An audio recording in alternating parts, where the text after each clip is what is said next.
We are on. Hey, it's 12 o'clock noon in the East. Welcome, everyone, on the Facebook Live platform, and to all of our guys and ladies that are hanging out with us on the Zoom platform. Welcome to Remarkable Results Radio and the Town Hall Academy. You know, I know it's the only aftermarket forum like this that, brings aftermarket professionals fresh ideas and innovation and insights to grow your individual companies and yourselves.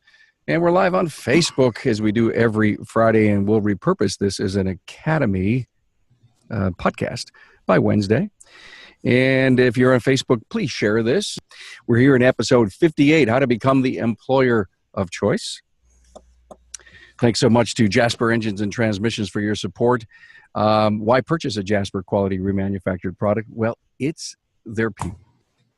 A Jasper associate is dedicated to high-quality customer service, committed to excellence, professional, and has pride of ownership as part of a 100% associate-owned company. Thanks, Jasper, for your support. So glad to have my crew here with me. Dwayne Myers from Dynamic Automotive in Maryland. Barry Barrett, Director of Training with RLO, and he's out on the road. Coming to us from where? Knoxville? Turn off your mute, Barry. Yes, sir. I'm in Knoxville. Cool, Knoxville. Dwayne, exactly. Frederick? Yeah, and Frederick. Frederick. And Ryan Clough from Dubworks in Cincinnati, Ohio. Nice to see you again, Ryan. Hey, by the way, let me just share this with everyone. We've done some very interesting Town Hall Academies over the last year and so many months. We've done one called Rev Up Your Culture, episode 46, perfect bookend of what we're going to talk about. And 8 ways to recruit and build your team. Ooh, kind of goes hand in hand with what we're going to talk about today. That was episode 39. And improve your team member loyalty. And Ryan, you were on that one back in Town Hall Academy, episode 15. I love to go back into the archives and talk about the great stuff we've been doing for so long. Well, look at guys, how to become the employer of choice. I think, Ryan, I want to ask you first, let's define what is employer of choice? Mm-hmm. Well, one of the hot topics these days is the lack of technicians specifically, or just people in our industry. So in the interest of helping solve that problem in a couple ways, I think, being an employer of choice is going to give you a better shot at those few people. But also being an employer of choice, improving your business is going to help bring the industry up as a whole. When we talk about the image problem that our industry has, we're trying to not just make your shop an employer of choice, but make the automotive industry an employer of choice. So, and as far as defining that, I think a couple of basics would be less turnover in your staff. No one loves turnover. It's costly, retraining and all of that. I think you have fewer headaches, managing, staff. If you're the employer of choice, you're getting the cream of the crop, so to speak. Mostly I think your customers are going to benefit from having the best staff you can get. I was reading an online post about someone who was complaining about the price, and I think a lot of people just don't realize that those shops that are really price competitive don't have the best people because they don't have the money to pay them. So definitely, I usually look at it as a win-win for everyone, but definitely the customers are going to benefit from being an employer of choice, as do we and the industry. Thanks for that, Ryan. I had the privilege this past Sunday, a week ago almost now, to lead a town hall panel at Vision. And it was about the shop of the future. Are you ready? And man, I tell you, we're releasing it, by the way, Tuesday as a podcast. So whoever wasn't at Vision is going to be able to hear this incredible panel.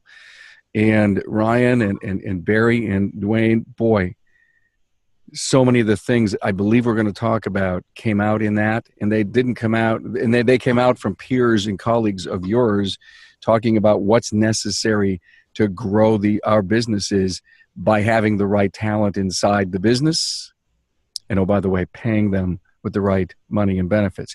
And the numbers that were being thrown around there were they're going to be unbelievable to the majority of our industry, but there's an awful lot of top shop owners that have no problem paying based on what, and I'm going to tease you, and you're just going to go out and listen to it and listen to the number.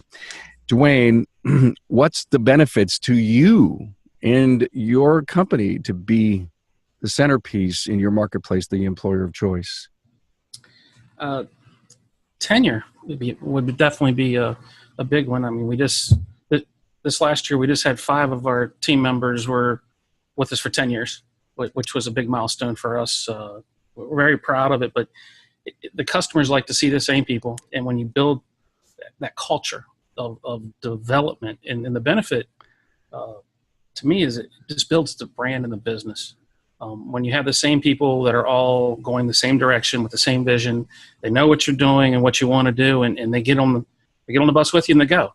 And it helps us grow and build, and it helps our customers better because they actually get better service. They see the value in what we're doing more. Basically, being that employer of choice, we get the best people, and then we make them better. We work together to make them even better. I get it. By the way, 4 locations, Dwayne? Yeah, 4. You're doing an awful lot to bring in young people into the industry, into your business. Am I right? Absolutely.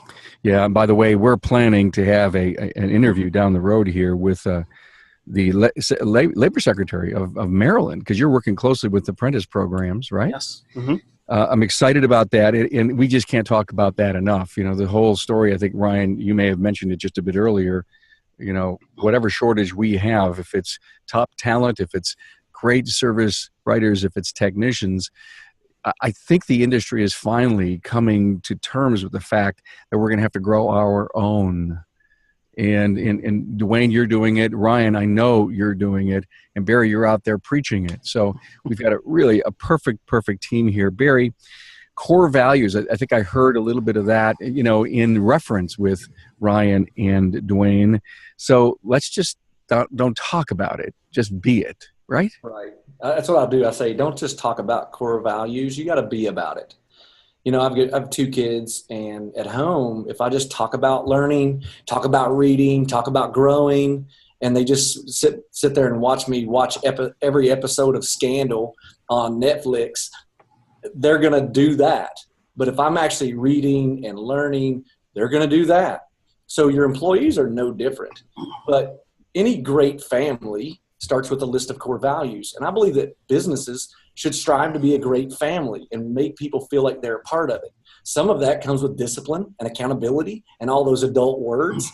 So it starts with your core values. And I believe that if you have 3 to 5 really strong core values, then you're going to make a difference.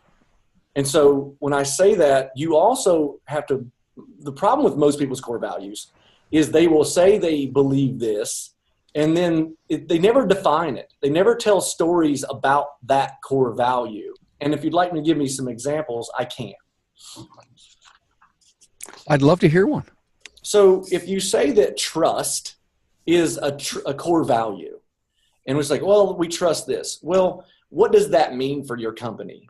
So you tell a story about a customer who came in. So one time we had a customer that had $1,500 in their glove box, right? And so we open up the glove box. You see that because we were searching for records, and they authorized us to go in there and look for the records. Well, we called them back and they said, hey, listen, there's $1,500 in your glove box.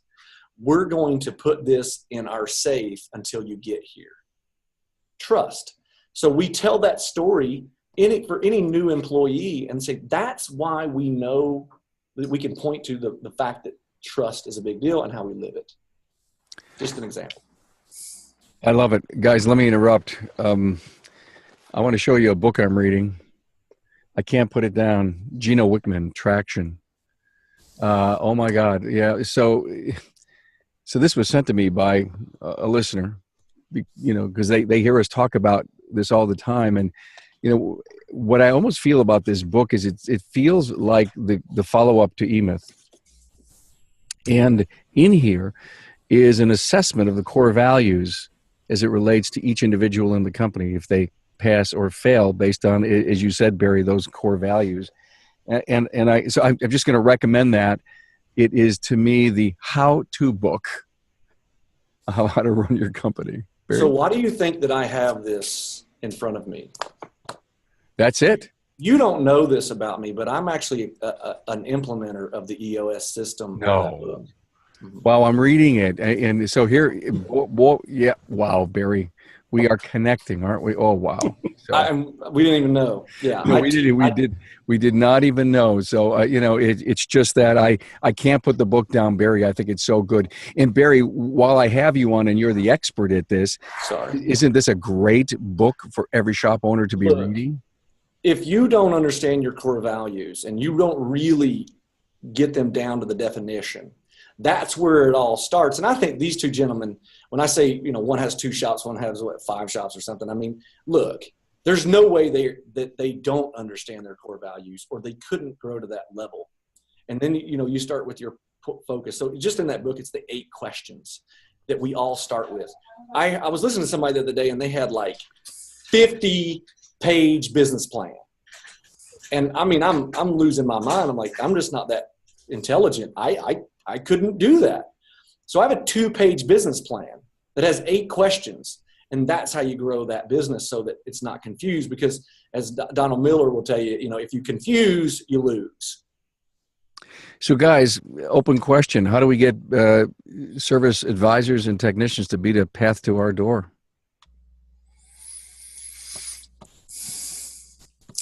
I think there's several areas that stand out. I think recognizing that A players want to work with other A players is a pretty big one. So team selection, I think that's one of the roles as an owner that I have kept. I mean, owners do all different kinds of roles within their companies. There's no standard, but I'm very involved in the hiring process. I want to be very choosy about the team. And, I, like a lot of other shop owners, I've had some people that didn't work out, and kind of knowing how long to stick it out with somebody, but the team building is just a huge part of that. And I think the whole human resources side of it is an area that our industry needs to have a little more guidance in, how to, where to look, how to write good ads, how to screen people, how to interview, how to kind of, weed out and get that really, really great crew. Because when somebody, new comes in that you really want, I mean, even if you get them, I mean, if your existing crew isn't tight knit, that's going to be an issue. Yeah. Vetting, I think I heard him say. Yeah. Carm, I think that, the technician world and the service advisor world, they all know each other. The community, through training and all, and when they go to training, they get to know each other. They talk shop amongst each other. And I really feel that if you get your team and you communicate with them what your vision is, and if you want to grow, we want to grow. We're a growing company. I tell people that. And knowing that when they come on board with us, they have the opportunity to grow with us, to move up in the company. Out of those 5 people that hit 10 years last year, 4 of them are location managers. They run those locations. They are key to where we're heading. They have input in the direction we're going. And everyone sees it. They all know it, and they know that, if we add another one, someone's going to get promoted from within, or someone will be added to the team. But they have a key part of what we're doing. And not everybody wants to own a shop. Everybody doesn't want to put everything they have into the risk in it. But a lot of them want to try leading one. And we encourage that. We tell them, train your replacement. When you get somebody below you, teach them your job. That way you can move up in the company, and it keeps growing together. And people like that. And the right people like that. And that's the people I want to work with me. Carm, I'd like to build on that. Like Dwayne just hit this nail on the head, and I try to impress upon people. People, I train these service advisors. Think, well, what if I train them and they just go open up their own shop? Help them. I think Henry Ford said, I'd rather train someone and lose them than not train them and keep them. And so that's a big deal. So to build on that point, almost no one, I get asked that question all the time. Well, why don't you own a shop? Well, because that's not what I'm made for. My brother owns a shop. I helped him build that. That's great. That's his dream. I have no desire, just put it on the record, to own a shop. Zero. And so I would rather, you need a strong number two. I love being a really awesome number two. Not many people want to be a number one. That's a lot of pressure, right, Ryan and Dwayne? And so people want to be your strong number two. So when they come in, and what Dwayne said so eloquently is valued. They want to be valued. And then what he did is he delegated and elevated. And so is Ryan, I'm sure. Yeah, I think there's a balance between a store owner and a manager where they each take on some of the responsibilities. And having grown my shop, I've done both, and that's tough. I mean, if you're in the day-to-day, maybe being a service advisor or a technician, and you're trying to do the ownership stuff, that's tough. Having that split up, it just takes a lot of pressure off. I think on some sense, a store manager can come in and know that if they take care of the day-to-day stuff, the other stuff, the risk or the behind-the-scenes stuff is going to get taken care of. Or, I can step in if there's a really, unpleasant situation and help. And vice versa. I know that I can take the time, because some of these tasks that, an owner does are a little more long-reaching. They take focus. I got to sit down for a few hours and not be distracted, with the day-to-day stuff. So the balance really works out well. And I think, kind of like what Dwayne was saying, I think a lot of these people, they want to feel engaged. They want to take some ownership. And I think that's a huge, piece of keeping good people is, giving them some, if you've built that good team and then you've put them in place, but if they feel empowered, if they have the resources to do their job, they know what it is. Is there a chain of command? Yes. But I think a lot of times it doesn't have to feel that way if you have a bunch of A players that are all kind of working together. It doesn't have to feel that way. Hey guys, I'm a young shop owner. I'm at it 3 years now. I'm thinking of getting a business coach, struggling a little bit. Never realized how tough it was to be a businessman. I was a great tech, but I'm struggling a little bit. How do I, as a small guy with a couple of techs, maybe a service writer, really start to implement the right culture? I think the first thing, you have to care. You got to care about more than your bottom line. You got to care about their growth, because I really believe your growth is their growth. The more you develop them, it starts to build, because you just can't do everything that we do, what me and Ryan do. You can't do from day one. It's taken us 23 years to get to where we're at, and really it's the last 5 years that made the biggest difference. And now it gains traction. You get bigger. It's just like a snowball, and we can do more. But really, I think the first thing you do is just help develop them by teaching them. When Paul, who runs your Urbana store where I'm normally at, he took over 2 years ago when Bob went to our newest location when we opened it, and he was a technician, excellent technician, one of the best I've ever met.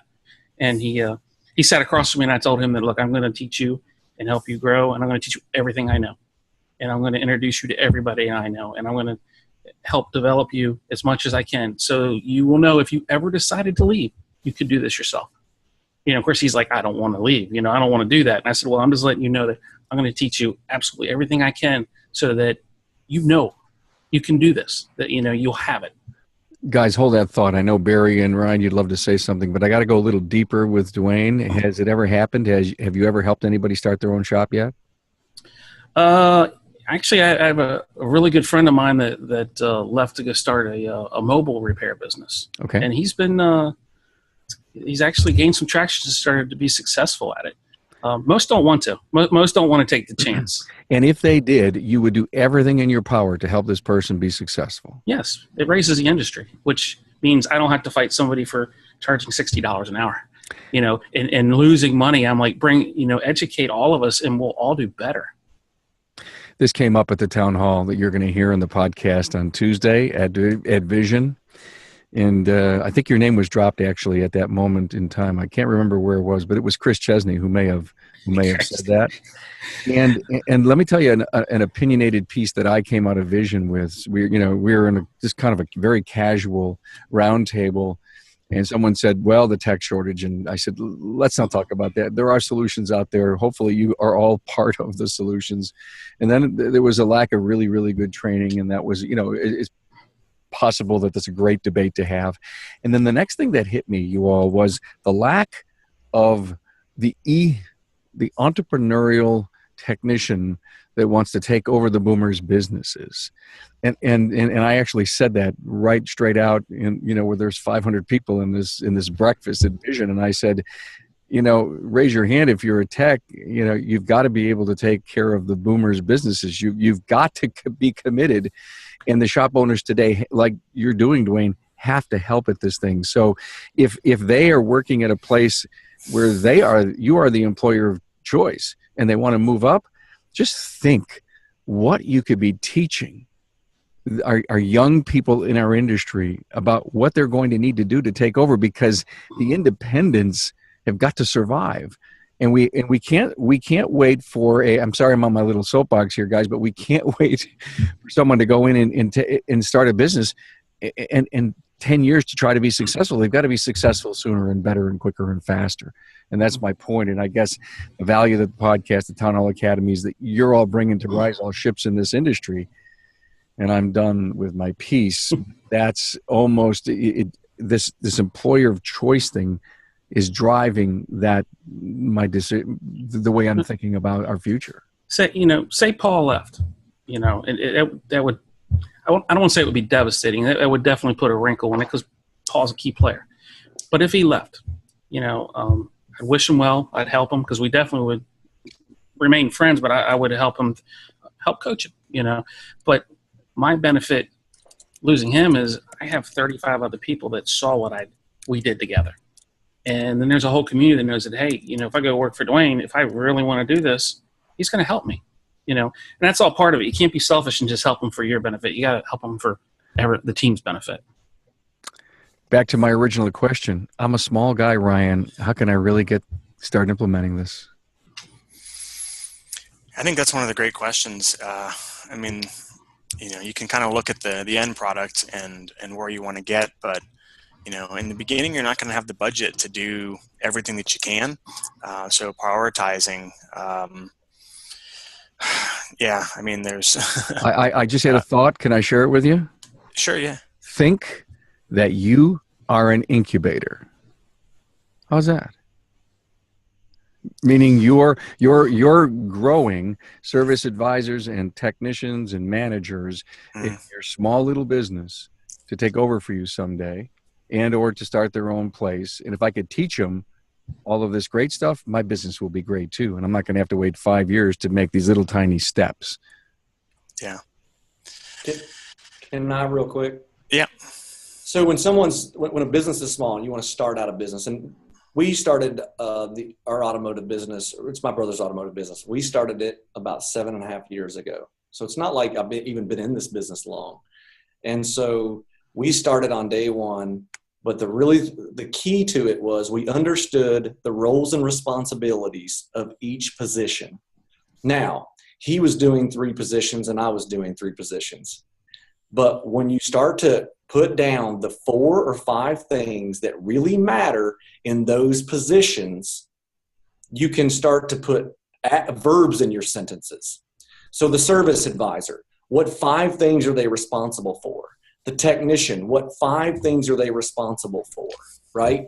And you create roles and responsibilities of each position, even if they don't exist in your company yet. When you bring someone on that does that position, you can say, here is the beginning SOP for your position. These are the 5 things that you're responsible for. If you find me pulling you away from those 5, look at me in respect and ask this question. Hey, Barry, if I do that, what other of these responsibilities do you want to be neglected? What do I need to deprioritize in order to do that? I love what he's saying, guys. I've heard that story before. Was it like 7 Habits or one of them? They had something like that. That is straight from Essentialism, but it's probably in the 7 Habits of Highly Effective People. Mm-hmm. I think you just broke the code. You need to run your business as if it was a big business and bigger than it actually is. You need to have that plan in your mind. So no matter how small you are, if you think large, act large, lead and manage large, you will become. Right. So you have to have an accountability chart. You have to have tools. I'm sorry. Let me no. I think I don't want to mislead the audience and say you will become large. Being large isn't important. You don't have to have a large business. You have to have a successful, profitable business that attracts great talent, and that could be any size business. I'm just using the word large, and in growing from your heart, growing from within, growing your culture. Excellence. Gentlemen, here's another reason to choose Jasper. It's their commitment to continuous improvement. Their investment in research and development, product updates, and remanufacturing processes means Jasper provides the perfect product. Thanks for your support, Jasper. Guys, it's not all about pay, is it? You're not the preferred shop because you pay well, is it? I've had great technicians come to me to make less money. Granted, you have to pay them. Don't get me wrong. You've got to pay them well, but it goes back to development. I really think that is key. It comes from caring. Of course, you care for them, but then if you develop them, you send them to training, you teach them, and you ask them. You just don't do a review. We call it a roadmap review, and it's all about goals. It's the goals that in the last review, did you meet them? Did you not meet them? What are your next set of goals? It's not a number rating. It's all about a goal. Where are you heading at? And you want to get everybody heading in the same direction, even if one's going to be a service writer that wants to be a location manager. Another one is a C tech. It wants to be an A tech. I mean, if you look out for their future, I think that's going to get you what you want. Yeah. So, Carm, real quick, there's never been a person that got hired at our shop that didn't take a pay cut. Not one, including me, Mike, our service advisors, all technicians, everyone that has ever worked for our shop, Auto Excel, has taken a pay cut. Now, I hope that doesn't always happen, right? I had one guy, and I'm not originally from the automotive industry. I'm from the home improvement. So one of my salespeople from home improvement, I called him up and said, hey, I need a service advisor, a salesperson. Can you come on? Sold his car and took an extra job to work for us. That's culture. That's who you are. They don't work for a paycheck. I got another shop. He has 9 locations. And I won't tell you who he is, but he doesn't pay top dollar, but he treats everyone in those 9 locations like they're owners in this framework. Super successful. But the package is good. Yes, they feel safe. People want to feel safe first. They want to be understood, accepted, and feel safe. When they feel safe, the problem is like 90% of employees don't feel safe. Dwayne took a pay cut too. Oh yeah. You got to listen to one of his episodes, and he tells the story. It's a great. Before he was ever a partner, before he ever had ownership, he took a chance. Yeah, no, I think you got to believe in who you're working with, and if you're doing the right thing and you have the right culture, people see your vision, they're going to give something up to get on board that train.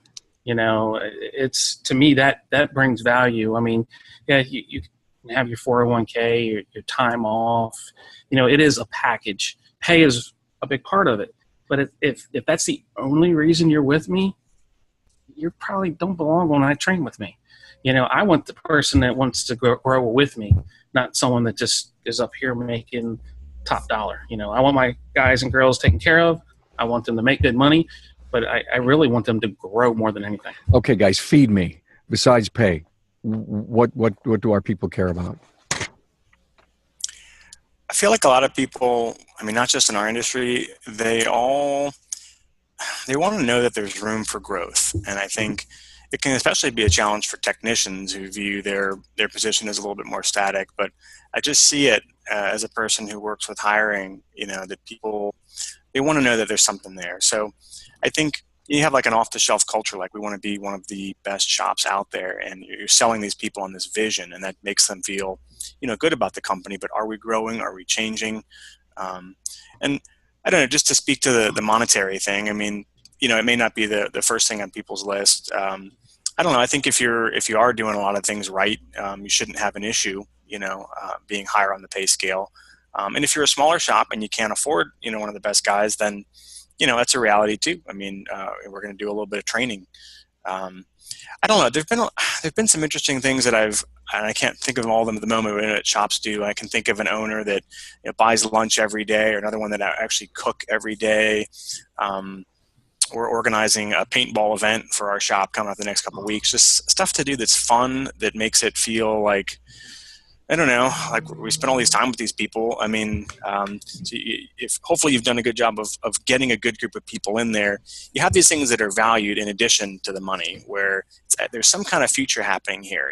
I like this shop, their vision, they're buying new equipment, they're getting the training out there. I've got this good group of people that the management has spent time, not just, okay, we need a tech, let's just hire the first one who comes in kind of thing. And if there's a bad apple, we're not willing, we're not afraid of letting them go kind of thing. So there definitely are some, I don't know, intangibles.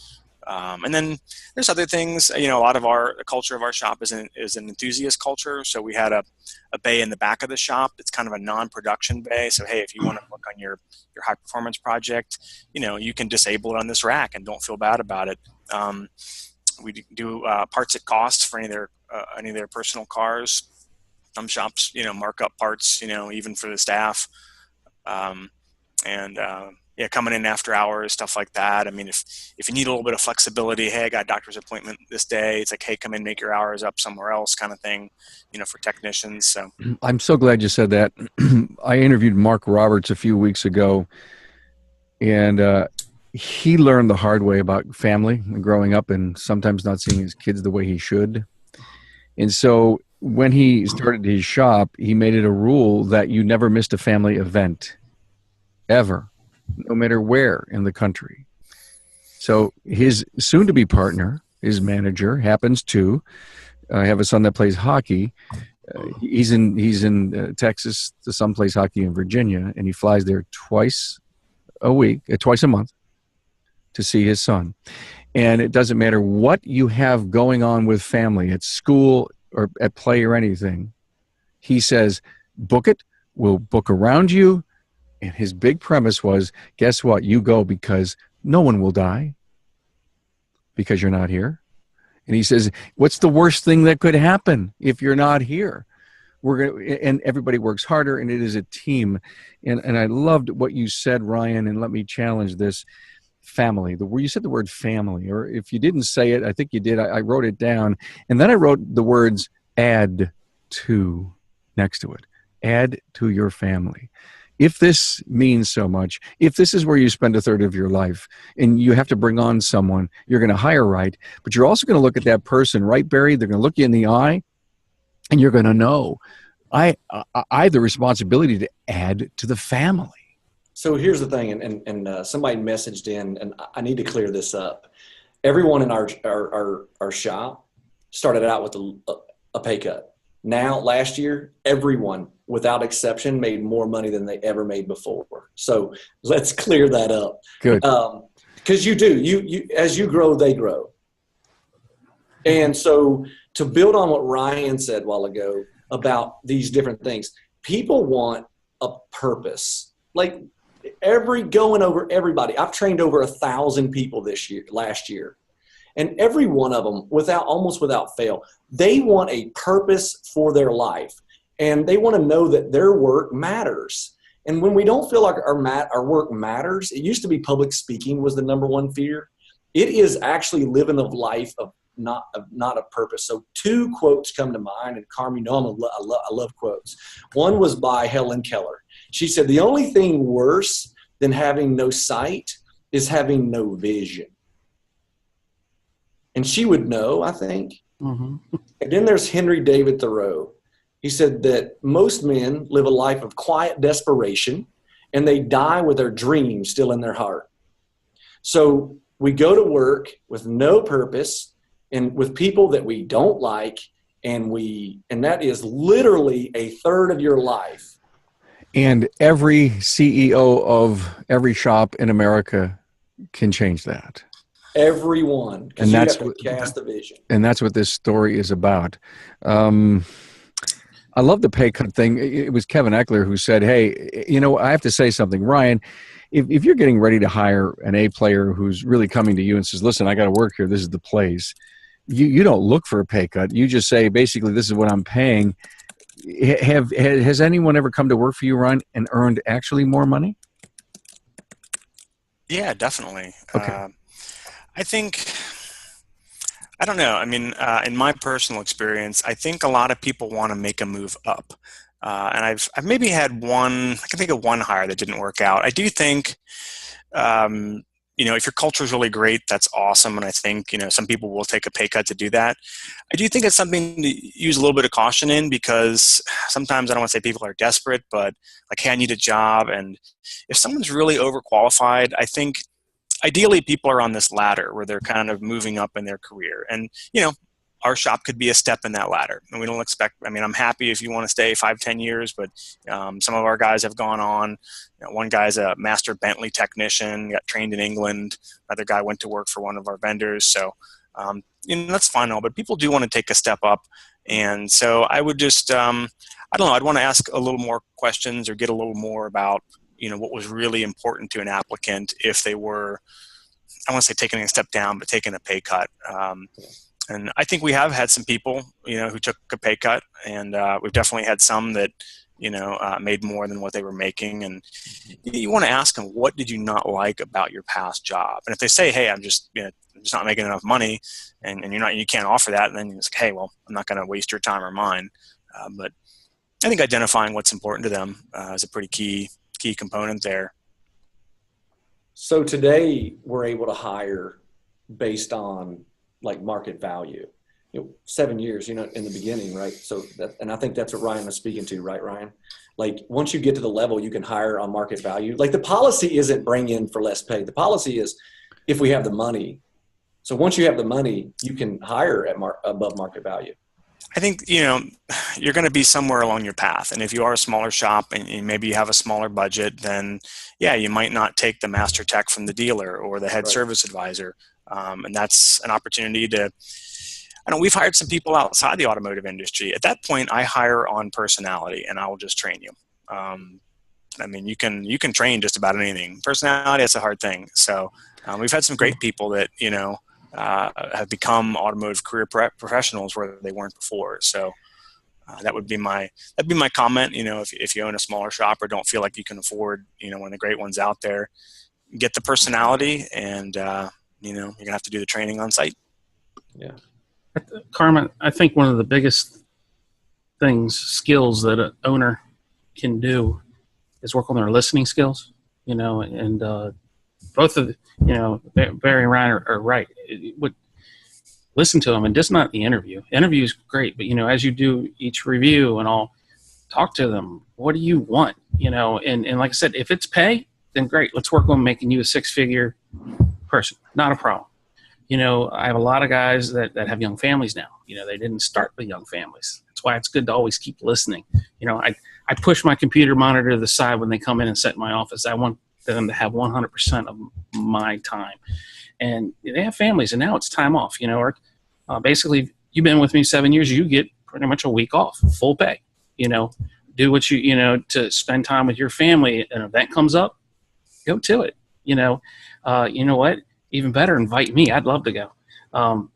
We try to get to know the families. That's one good thing about, like we have cornhole tournaments. We do picnics. We're getting ready to go to an amusement park. About 80 of us are going to go because we're taking the families too. I want to spend time with the wives, with the kids. I really want to get to know them because, I know the team, but I want to know the rest of them because quite honestly, that's what makes the family, the package. There's that word again. That F word, family. I also wrote down the word. I'm sorry I share this with you, but you see, that's what goes on in my head every time I get engaged with my team. I wrote down the word ladder, and I don't know if one of you said it, but I wrote down the word ladder, and here's what it means to me. No matter what size shop I am, and just say I'm a small shop, hiring a new team member is one step in the ladder of his life. Is one step in the ladder of my business, because so many of you could look back and say, I've had a dozen great people that have come here and gone. They've helped my business. Sometimes some of them were great fits, some of them weren't. But they're going through their ladder, just like you mentioned, Ryan. Some of them want to always take that step up. And I think you said that, and I wrote down the word ladder. So don't be afraid of that. Now, how do we, being that magnet, it's really about building reputation. I'll never forget. I think it was Patrick McHugh who I interviewed. He had this open house, and he invited some techs end up showing up from competing shops, and they came over to his place. And I don't remember the exact circumstance, but one guy, he's a BMW specialist. One guy came in. I guess he was working in a dealership, and he says, "This is going to be my bay." Well, he was hired within 2 weeks. And so I guess his reputation, the image of his place just made him a magnet. How do we grow our reputation?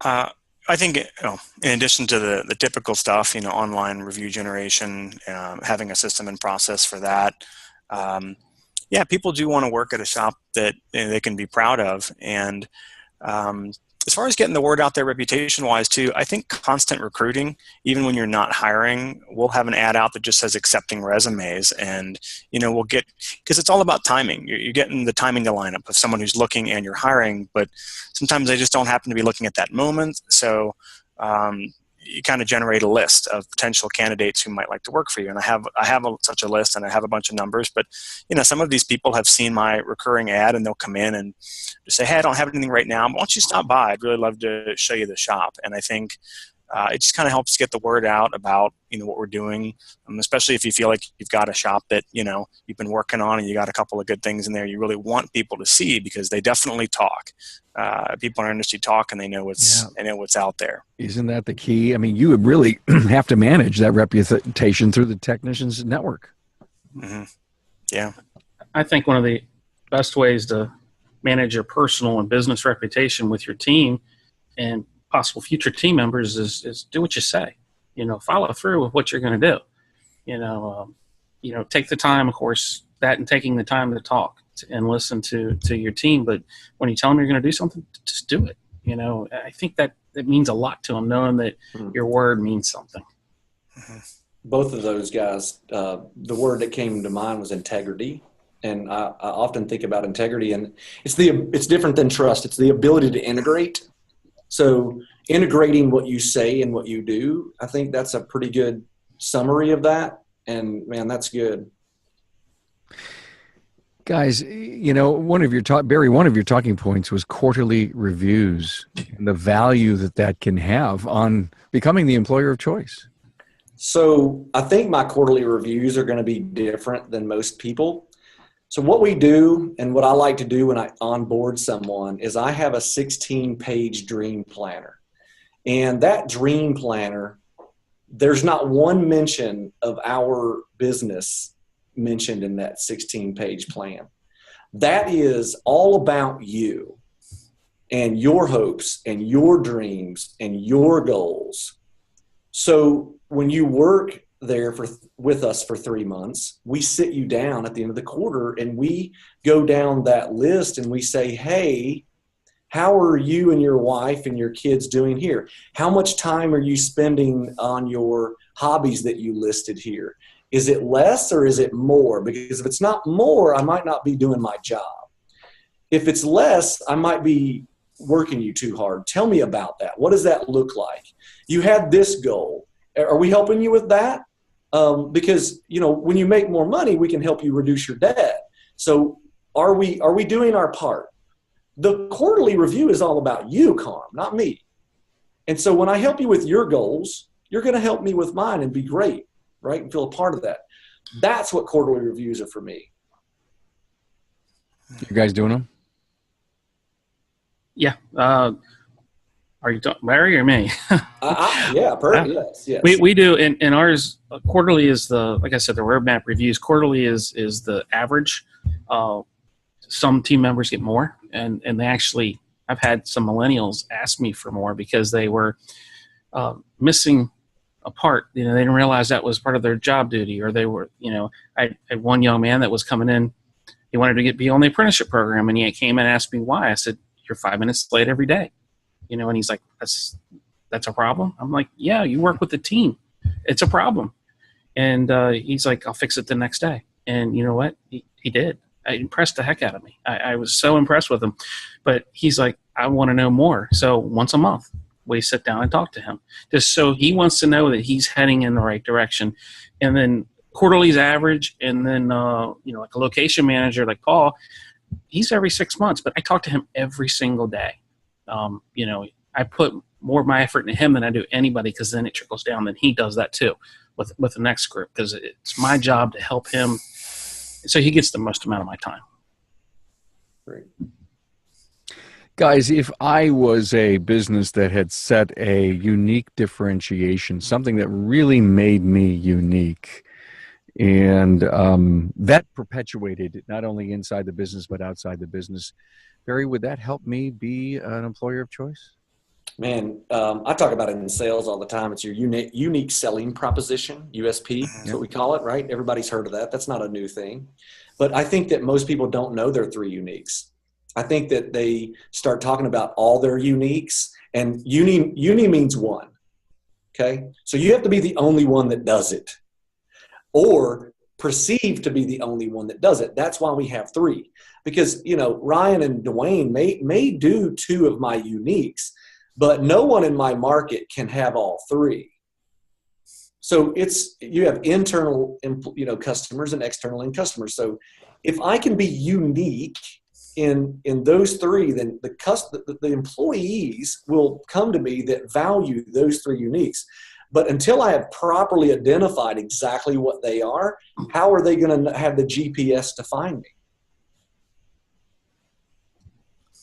Got it. Uniques, Dwayne, Ryan? I love what Barry said. That is, I think that's just spot on. We've already, I think, spoken to some of them, maybe a shop's particular culture, like at my VW Audi shop. Everyone there is kind of enthusiast. And I think you probably get that at some shops, but, we interview some guys that they work on cars and it is not a hobby of them. It's always kind of puzzles me a little bit, but it's out there. So I don't know. We're a little stronger, I think, in that area. I think another thing that I meant to kind of, mention before before it's over, I travel to a lot of shops, and I think about, a shop that I would want to work in, and sometimes the physical surroundings. There are a lot of shops out there that are just dark. They don't have any windows. The lighting's poor. I don't want to say they're dirty, because everyone has that complaint, but some shops are easier to keep clean.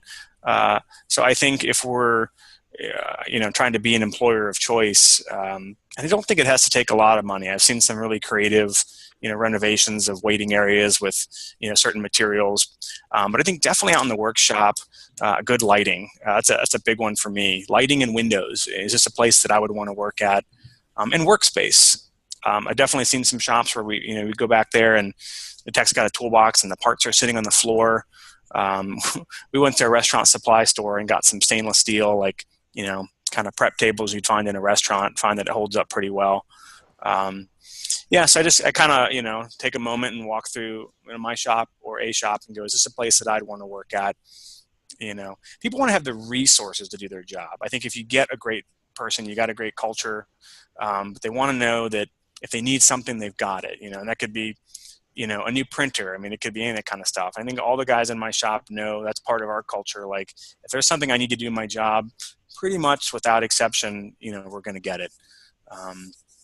Getting a service advisor, like a dual monitor setup or a little bigger monitor, if it's something that they're going to be using every single day, I think that's a value that we can kind of add into. I think Barry and Ryan are dead on. One thing in addition, because I agree with everything he said, is we air conditioned our shops. I can't air condition the quick lube at the one end of the building because the doors are just open and closed too often. But living through those hot summers all those years and knowing what it does to you, we chose, as a company to air condition them, and they love it. It means so much to them. It raised productivity. It definitely the benefit definitely, the ROI on that blew it out of the water. And then, in hot summer, how many techs are going to leave you when they know you're the only independent shop in town that has air conditioning? It's a win-win. That's a retention tool. I see. I love the comfort piece. Thank you. Listen, I'm going to give you a little preparation notice. We're nearing the end. I'm going to go around the room and I'm going to ask you a question. You guys aren't prepared for this, so here it is. I want a really good recruitment story from you. Okay, that has everything to do with being the employer of choice. And before we get there, a family needs their vehicle an average of 11 years. Where's the first place to turn when the drivetrain fails? Well, why Jasper, of course. An engine or transmission is a major purchase, and it should be trusted to a 100% associate-owned company for quality remanufactured products. Thank you, Jasper, for your support and for bringing the automotive aftermarket to Town Hall Academy. So, a great recruitment story. Let me start. Dwayne, you got anything that could help us, conclude this? I'm going to go with the earlier part of someone's part in this industry. I'm going to go with apprenticeship, and I'm going to keep it short because I don't want to talk too much because we're going to be doing this again in a couple of months. But we used to have a problem getting young talent, and especially in our Quick Lube. We have a lot of high school students that work with some more senior people, and we were having a hard time getting them. So we worked on apprenticeship programs where we actually gave them career paths and ways for them to get to different levels in the industry, set up pay structures, brought the CTC students, the career and technology students out to the shop, did tours, told them what this industry was and where they could go.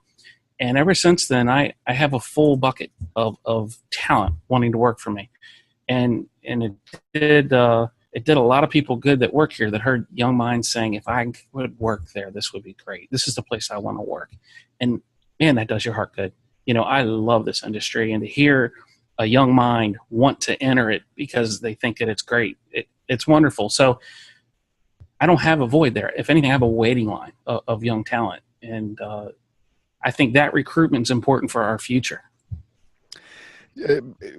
Dwayne alluded to something we're going to do in a few months. He is working very hard with this apprentice program with the state of Maryland. And so we actually have the Secretary of Labor for the state of Maryland and Dwayne and myself going to do an episode about it. And thank you for pulling that together. That'll be sometime we'll do it in early May. We'll probably release it in later May. But thanks for that, Dwayne. Barry, let me give you the second word, a great recruitment story. Yeah, our lead technician right now, his name's Kevin, and he was a customer. His dad owns a painting business in Lexington, Kentucky, just south of Ryan there. And they were one of our best fleet customers and still are. His dad still owns a painting business, but Kevin would come in and they were the customers who just said, just fix it, let's go, right? Because that's culture. And I guess about a year and a half later, Kevin's like, hey, I used to be a technician. I didn't have an idea. And he said, well, do you guys have any part-time work? I'd like to make some extra money. So yeah, started working after hours, right? And then a couple of months later, he's like, hey, I'd like to go full-time, because come to find out, he used to work at a dealership, and the only reason he left, he loved working on cars, is the way they treated him. So he saw the culture, worked part-time there, full-time position. 2 years later, I think it is, 3 maybe, he's our lead tech. Now he's training all the other technicians, and we're getting ready to elevate him to more of a leadership role and make sure that everything's going right. Because as we grow, they grow. So, we're no longer a small shop. So that turned into that. They're still a great account. He moved over from his dad. He didn't leave him high and dry. They hired, replaced, and then we grew and put him in a place where he's thriving.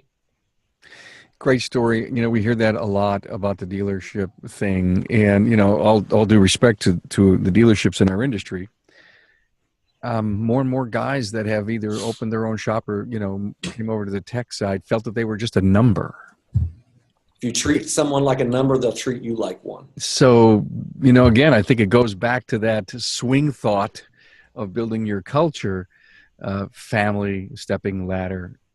No one's a number. People are people.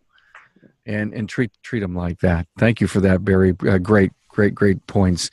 Ryan, you have the last word. I think the example would be Dubworks, and we were, maybe 3 years ago in a much smaller location, probably like a lot of shops out there. I think we had like 3,000, maybe 3,500 square feet, 5 bays, and I think we had a pretty good culture. We had a lot of systems and processes, and we were just always kind of bursting at the seams. And it's like a lot of places, real estate that allows automotive isn't always the easiest, but finally we had a break and we got a much bigger location. And, because we kind of had things balanced out, we were able to, get that loan and purchase and renovate that place. And I think it was exciting for everyone because we finally felt like we had an image that matched our reputation that already existed in our culture. But having that, like when I talked about, lighting or space or 2 racks per tech, air conditioning, all that kind of stuff, and constant recruiting, we had a lot of people coming in and seeing our shop, and we certainly spread the word. But as we scaled, hired additional staff. I think we hired like 4 or 5 more people over the past 2 years, up to 5 technicians now. It was monumentally easier to recruit people. And we like a couple of master technicians that left the dealer to come and work for us. Another guy who'd worked the parts department at one of our vendors that we buy from, was very excited to come and work for us. And some of these were, relationships we already had kind of established and people that were kind of already on the radar. And, instead of taking 6 months to fill some of those spots, it was, 2-3 months or even less to kind of get that position filled once we had a need for it. So, just kind of having that growth habit and having all the pieces in place, I think, like a good culture, systems and processes, a beautiful location, the reputation that's out there, a lot of those things, when you get all those things together, you got a lot of unique value. Like Barry said, you got some things that some other people don't have. It's definitely a lot easier to grab people. Great pointers today, guys. Dwayne Myers, Dynamic Automotive in Maryland. Barry Barrett, Director of Training for RLO, and Ryan Clough, Dubworks in Cincinnati, Ohio. Thank you to everyone who hung out with us on Facebook and, of course, the Zoom platform. We'll talk soon. Bye. Thanks, Carm. Thanks, Carm.